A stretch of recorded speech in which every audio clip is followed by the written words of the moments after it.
Sudan is Africa's third largest nation, and the ripples of what happened inside Sudan seldom remain confined within its borders.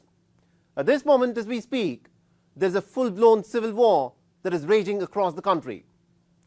General Abdel Fattah al-Burhan, the chief of the Sudanese army, with 120,000 soldiers at his command, and General Mohammed Hamdan Dagalo, a former Sudanese warlord who now heads the paramilitary group called the Rapid Support Forces, or the RSF, with 150,000 soldiers, are fighting a no-holds-barred battle.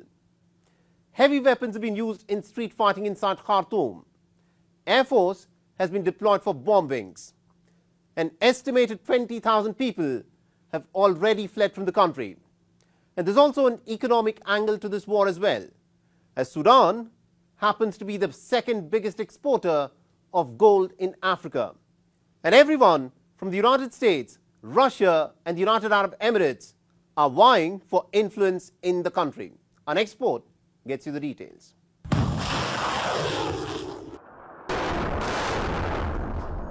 The Game of Thrones in the strategically located and agriculturally rich Sudan has claimed hundreds of lives. Thousands have been injured.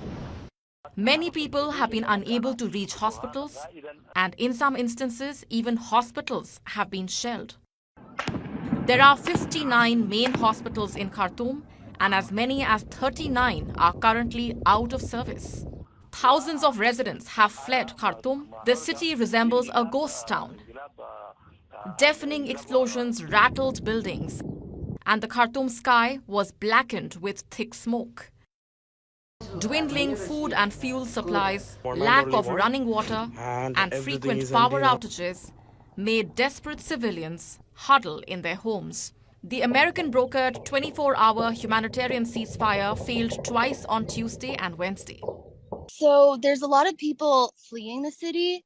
So it's like a little bit empty. It's also Ramadan right now. So a lot of people are fasting and staying inside. What I can see from here is that people are leaving right in around the airport area and like area of heavy fighting. Then it's blocked off by soldiers and there's gunshots and snipers. And from here, you can't see any dead bodies, but I have friends who are in that zone and they can't leave their house and the electricity is out. No, internet is barely working. And they're all kind of just staying away from windows and things because of stray gunshots. So why did the clashes erupt between Sudan's military and the country's main paramilitary force, RSF? Well, it is a case of a power struggle between the two main factions of Sudan's military regime. The Sudanese armed forces are loyal to General Abdel Fattah al-Burhan, the country's de facto ruler, whereas the paramilitaries of Rapid Support Forces, or RSF, a collection of militias, owe their loyalty to the former warlord General Mohammed Hamdan Dagalo, also known as Hemedti.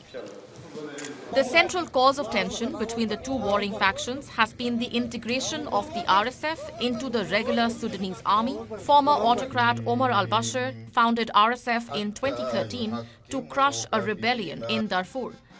But Bashir himself was toppled by Burhan and Dagalo in April 2019, following mass protests against 3 decades of his iron-fisted rule. The pair acted together again in October 2021. Leading a military coup against the civilian government installed following Bashir's ouster. That coup derailed an internationally backed transition and put the army back in charge. But it has faced weekly protests and renewed isolation. The Sudanese economy has plummeted.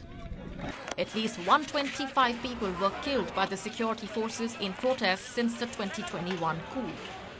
As Hemedti swung behind the plan for a new transition, it brought the deep-seated divisions with Burhan to the surface. The situation reached breaking point this past Saturday with clashes between the army and the paramilitary.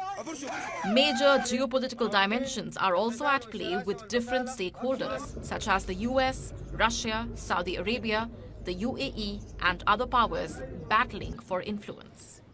Even prior to the conflict, about a quarter of Sudan's population was facing acute hunger. The rapidly worsening security situation has only imperiled the lives of thousands trapped. Both the generals, though, are positioning themselves as saviors of Sudan and guardians of democracy.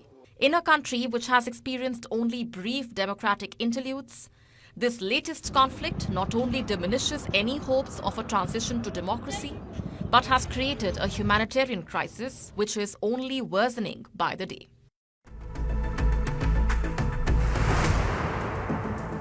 WION is now available in your country. Download the app now and get all the news on the move.